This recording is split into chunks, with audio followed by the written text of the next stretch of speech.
તળાવ જે છે કે જે વર્ષો પહેલા અહીં ડેવલપમેન્ટની વાત કરવામાં આવી હતી. અમદાવાદ મહાનગરપાલિકા દ્વારા થોડા સમય પહેલા એનું ટેન્ડર પણ કરવામાં આવ્યું ને લગભગ 600 કરોડથી પણ વધારેનો ખર્ચ આ ડેવલપમેન્ટ પાછળ કરવાનો હતો, પરંતુ તેની કામગીરી ચાલુ કરી પણ જે ગેરકાયદેસર દબાણો હતા તે દૂર નહોતા કર્યા. દબાણો દૂર કરવા માટે થઈને અનેક રાજકીય જે પક્ષો છે તેમના દ્વારા પણ પ્રેશર કરવામાં આવ્યું, પરંતુ જ્યારે શહેર પોલીસ દ્વારા આ કાર્યવાહી હાથ લેવામાં આવી, બાંગ્લાદેશીઓને આઈડેન્ટિફાઈ કરવામાં આવ્યા અને ત્યારબાદ હવે અમદાવાદ શહેર પોલીસ કમિશનરની અધ્યક્ષતામાં આ કાર્યવાહી જે છે તે થવા જઈ રહી છે. અને સૌથી મહત્વની બાબત એ છે કે જે પ્રકારે આ ઘૂસણખોરો માટે અહીં જે આશરો આપવામાં આવતો હતો તે તમામની સામે કાર્યવાહી પણ કરવામાં આવશે. સૌથી મહત્વની બાબત એ છે કે કોર્પોરેટરોના લેટર પર તેમના દ્વારા આ ડોક્યુમેન્ટ જે છે તે તમામ બનાવવામાં આવતા હતા. આધાર કાર્ડ હોય, પાન કાર્ડ હોય કે કોઈ પણ ડોક્યુમેન્ટ તે ઇઝીલી બની જતા હતા અને આ ડુપ્લિકેટ આધાર કાર્ડ અને પાન કાર્ડના કારણે તે લોકો અહીં વસવાટ કરતા હતા. પરંતુ જ્યારે ક્રાઇમ બ્રાન્ચ દ્વારા આ તમામ ડોક્યુમેન્ટ સ્કેન કરવામાં આવ્યા ત્યારે આ પ્રકારે કોઈ પણ ભારત સરકાર દ્વારા કોઈ ડોક્યુમેન્ટ આ ઘૂસણખોરોને નહોતા બનાવી આપવામાં આવ્યા. એટલે કે જે પ્રકારે આ ઘૂસણખોરો માટેનો જે અડ્ડો બન્યું હતું તે અડ્ડાને લઈને હવે કાર્યવાહી જે છે તે કરવામાં આવી રહી છે. અને આ કાર્યવાહીને લઈને સૌથી મહત્વની અસર જે છે તે અમદાવાદ મહાનગરપાલિકા પર જોવા મળશે, કારણ કે અત્યાર સુધી અમદાવાદ મહાનગરપાલિકા જે છે તે કાર્યવાહી નહોતું કરતું અને આ કાર્યવાહી ન થવાને કારણે અહીં સૌથી વધારે વસ્તી જે છે તે ગેરકાયદેસર લોકોની હતી. અને આ ગેરકાયદેસર લોકોમાં બાંગ્લાદેશીઓ કે જેઓ ઘૂસણખોરો હતા, જેઓ અહીં આવીને વસવાટ કરતા હતા, પરંતુ તેઓ અહીંથી દૂર ન થાય તે પ્રકારની નક્કર પગલાં નહોતા ભરવામાં આવતા. અને હવે જયારે ડિમોલિશન કરવામાં આવશે તો સૌથી વધારે અસર આ સ્થળ પર થવાનું છે.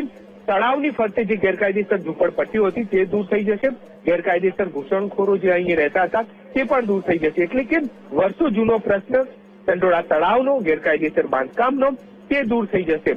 અને અમદાવાદની અંદર જે ગેરકાયદેસર રહેતા બાંગ્લાદેશીઓ છે જે અત્યાર સુધી આઈડેન્ટિફાઈ થયા છે 150, તે તમામને ડિપોર્ટ કરવા માટે થઈને શહેર પોલીસ દ્વારા રાજ્ય સરકારને ભલામણ કરી દેવામાં આવી છે. તમામ કાર્યવાહી માટે થઈને કામગીરી કરવામાં આવી રહી છે. પરંતુ સૌથી મહત્વની બાબત એ છે કે જે અત્યાર સુધી કોઈ પણ કામગીરી ન થઈ અને આ કામગીરી બાબતે થઈને જે પ્રશ્નો અવારનવાર ઉઠતા હતા, અહીં અસામાજિક તત્વોનો આતંક હોય કે પછી ગેરકાયદેસર ઘૂસેલા બાંગ્લાદેશીઓના આતંકની વાત હોય, તે તમામ બાબતોને લઈને ક્યાંક તંત્ર નબળું પડતું હતું. કોર્પોરેશન દ્વારા કાર્યવાહી નહોતી કરવામાં આવતી. આ જે દબાણો દૂર થયા હતા તેને દૂર કરવા માટે થઈને કોઈ નક્કર પગલાં નહોતા લેવામાં આવતા. પરંતુ હવે આ તમામ બાબતો જે છે તેના પર દાદાનું બુલડોઝર ફરવાનું છે. 100થી પણ વધારે જેસીબી, ડમ્પરો, 2000 પોલીસ જવાનો સાથે ઉચ્ચ અધિકારીઓ, તમામ ઝોનના અમદાવાદ શહેર કોર્પોરેશનની વાત કરવામાં આવે તો જેમ કોર્પોરેશનના એસ્ટેટ વિભાગના અધિકારીઓ છે, કોર્પોરેશન એસ્ટેટ વિભાગનો તમામ સ્ટાફ છે, આસિસ્ટન્ટ મ્યુનિસિપલ કમિશનર સહિતના તમામ ઉચ્ચ અધિકારીઓ જે છે તે પણ અહીં પહોંચ્યા છે. અને હવે થોડી વારમાં જે ડિમોલિશનની કામગીરી જે છે તે હાથ ધરવામાં આવી છે. એટલે કે ક્યાંક આ જે વાત કરવામાં આવે છે ચંડોળા તળાવની, કે જે સૌથી વધુ પ્રશ્ન ઉભો થતો હતો કે અહીં જે ગેરકાયદેસર બનેલા બાંધકામ છે તેને કઈ રીતે દૂર કરવા, અને આજે જયારે શહેર પોલીસ કમિશનર દ્વારા જે મધરાત્રેથી તમામ તૈયારીઓ આદરી દેવામાં આવી, મોડી રાત્રે જ તમામ તૈયારી આદરી દેવામાં આવી હતી, તમામ બુલડોઝર, ડમ્પર જે છે તે અહીં લગાવી દેવામાં આવ્યા હતા. અને હવે આ શહેર પોલીસ કમિશનરની અધ્યક્ષતામાં જે કાર્યવાહી થવાની છે તે કાર્યવાહીને લઈને સૌથી મોટી બાબત એ છે કે જયારે ગેરકાયદેસર આ તળાવ પર જે બાંધકામો બન્યા હતા તેને દૂર કરવા માટે તેને કાર્યવાહી કરવામાં આવશે. એક બાબત પોલીસની તપાસમાં જે સામે આવી હતી કે જયારે પણ બાંગ્લાદેશીઓ ઘૂસણખોર તરીકે અહીં આવતા હતા ત્યારે તેમના તમામ ડોક્યુમેન્ટ જે છે તે બની જતા હતા, પરંતુ તે ડોક્યુમેન્ટ સાચા નહોતા, ડુપ્લિકેટ ડોક્યુમેન્ટ બની જતા હતા. અને અહીં લગભગ 5થી પણ વધારે જેટલા એજન્ટો જે છે તે કાર્યરત છે, તેને લઈને પણ તપાસ થઈ રહી છે. આ તમામ એજન્ટો ઉપર કાર્યવાહી કરવામાં આવશે. કોના દ્વારા ભલામણ કરવામાં આવી, ખાસ કરીને કોર્પોરેટર જે છે તેમના દ્વારા ભલામણો કરવામાં આવતી હતી, તેમના લેટર પેડ આપવામાં આવતા હતા અને ત્યારબાદ તેમના આજે ડોક્યુમેન્ટ છે ડુપ્લિકેટ તે બની જતા હતા. એટલે કે આ તમામ બાબતોને લઈને અત્યારે હાલ પોલીસ જે છે તે તપાસ કરી રહી છે. અને આ તપાસની વચ્ચે રિપોર્ટની કાર્યવાહી પણ ચાલી રહી છે. તેમને ડિપોર્ટ કરવામાં આવશે, પરંતુ રિપોર્ટ કરાયેલા જે ઘૂસણખોરો છે તે ફરી અમદાવાદમાં ના આવે, ફરી જે મિની બાંગ્લાદેશ બન્યું હતું ચંડોળા તળાવ ત્યાં વસવાટ ન કરે તે માટે થઈને કાયમી નિવેડો જે છે તે લાવવામાં આવી રહ્યો છે અને આ તમામ જે ગેરકાયદેસર ઝૂંપડાઓ છે તેના પર બુલડોઝર ફરી રહ્યું છે. એટલે કે હવે સૌથી મોટી કાર્યવાહી ઇતિહાસની ચંડોળા તળાવ પર થવા જઈ રહી છે. ને આ તળાવ જે છે કે જે મિની બાંગ્લાદેશીઓ માટેનું જે હબ બની ચૂક્યું હતું, અહીં તમામ લોકો ગેરકાયદેસર રહેતા હતા તે તમામને દૂર કરવામાં આવ્યા છે. પોલીસનો ચુસ્ત બંદોબસ્ત છે. 2000 થી પણ વધારે જેટલા પોલીસ જવાનો છે, એસઆરપીની ટુકડી છે, ક્રાઇમ બ્રાન્ચ સહિતનો કાફલો જે છે તે અહીં પહોંચી ચૂક્યો છે. અને હવે ટૂંક સમયમાં આ કાર્યવાહી જે છે તે શરૂ કરવામાં આવશે. એટલે કે ક્યાંક જે અમદાવાદ શહેરની અંદર જે પ્રકારે આ કાર્યવાહી જે અત્યાર સુધી નહોતી થઈ, જે વર્ષો જૂનો પ્રશ્ન હતો ચંડોળા તળાવનો કે અહીં ગેરકાયદેસર બાંધકામો દૂર થશે કે નહીં, પરંતુ આજે આ તમામ પ્રશ્નોનો નિવેડો જે છે તે આવી જશે અને હવે જે ગેરકાયદેસર બાંધકામો ઉભા થઈ ચૂક્યા છે તે દૂર કરવામાં આવી રહ્યા છે. એટલે કે જ્યારે ફરી કોઈ ઘૂસણખોરો અમદાવાદ શહેરની અંદર આવે અને ચંડોળા તળાવ કે જે ગેરકાયદેસર બાંધકામો ઉભા થઈ ચૂક્યા હતા, ગેરકાયદેસર આવતા ઘૂસણખોરો માટે હબ બન્યું હતું, તેમનો વસવાટ ત્યાં થતો હતો, તે તમામ ની કાર્યવાહી જે છે તે કરવામાં આવશે. એટલે કે હવે આ પ્રકારે જે ગેરકાયદેસર રહેતા લોકો છે તેમની પર કાર્યવાહી કરવામાં આવશે. માટે થઈને હવે શહેર પોલીસ જે છે તે એક્શનમાં આવી ચૂક્યું છે.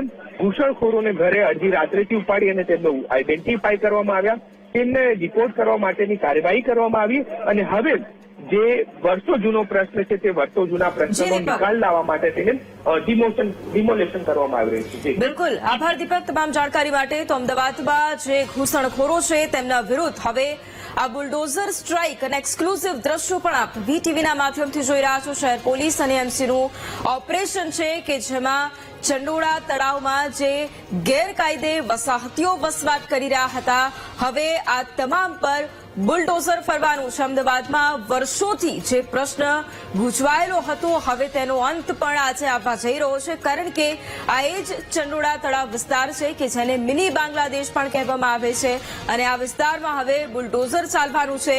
ચંડોળા તળાવમાં જે ગેરકાયદે ઝૂંપડપટ્ટીઓ આવેલી છે એ તમામ પર બુલડોઝર ચાલશે. 60 જેસીબી 60 ડમ્પર સાથે આ મોટી કાર્યવાહી શહેર પોલીસ અને એએમસીનું આ ઓપરેશન છે. અત્યાર સુધીનું સૌથી મોટું ડિમોલેશનનું આ ઓપરેશન છે કે જે આજે હાથ ધરવામાં આવ્યું છે અને 2000 થી પણ વધુ પોલીસ કર્મીઓ અત્યારે તૈનાત છે. અલગ અલગ દ્રશ્યો પણ આપ આપની ટીવી સ્ક્રીન પર જોઈ રહ્યા છો કે એક તરફ તમામ સુરક્ષા વ્યવસ્થા પણ છે, પોલીસનો કાફલો પણ ચુસ્તપણે ગોઠવી દેવામાં આવ્યો છે અને બીજી તરફના એ દ્રશ્યો છે કે જે હવે થોડી જ ક્ષણો બાદ ડિમોલેશનની આ કામગીરી, આ મેગા ડિમોલેશનની કામગીરી શરૂ કરવામાં આવશે અને જે ઘૂસણખોરો છે તેમના વિરુદ્ધ આ બુલડોઝર સ્ટ્રાઇક શરૂ કરવામાં આવશે. આ બે અલગ અલગ દ્રશ્યો આપની ટીવી સ્ક્રીન પર કે જ્યાં ચુસ્ત પોલીસ બંદોબસ્ત પણ અત્યારે જોવા મળી રહ્યો છે અને પોલીસની તૈનાતી સાથે એમસીનું આ મેગા ડિમોલેશનનું ઓપરેશન કે જ્યાં લગભગ 2000 થી પણ વધુ પોલીસ કર્મીઓ અત્યારે તૈનાત છે અને થોડી જ વારમાં ડિમોલેશનની કામગીરીની શરૂઆત કરવામાં આવશે. અને સૌથી મહત્વની વાત એ છે કે અત્યાર સુધીનું પોલીસ અને એએમસીનું સૌથી મોટું ઓપરેશન છે કે જેને પાર પાડવામાં આવશે. ચંડોળા તળાવમાં ઓપરેશન ક્લીન અમદાવાદ પોલીસ અને અમદાવાદ મહાનગરપાલિકા કરશે.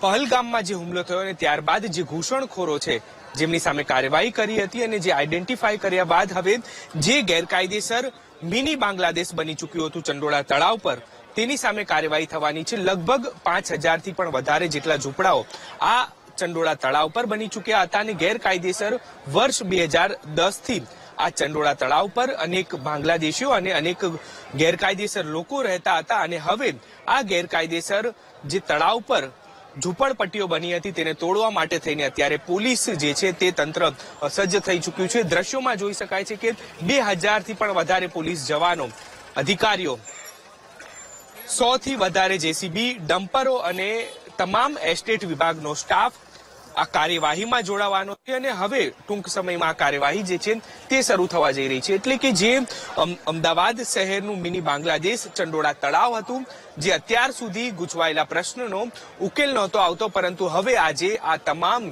જે ગેરકાયદેસર ઝૂંપડાઓ છે તેના પર દાદાનું બુલડોઝર ફરવાનું છે અને તમામ જે ગેરકાયદેસર વસવાટ કરતા બાંગ્લાદેશીઓ છે તેમની અટકાયત તો કરી લેવામાં આવી, પરંતુ અનેક વખત અટકાયત અને ફરી ત્યાં વસવાટ કરવા આવી જતા હતા. પણ હવે આ જે વર્ષો પ્રશ્નનો ઉકેલ જે છે તે આજે અમદાવાદ શહેર પોલીસ લાવવાનું છે અને અમદાવાદ મહાનગરપાલિકાને સાથે રાખી ડિમોલેશનની કામગીરી હાથ ધરવામાં આવશે.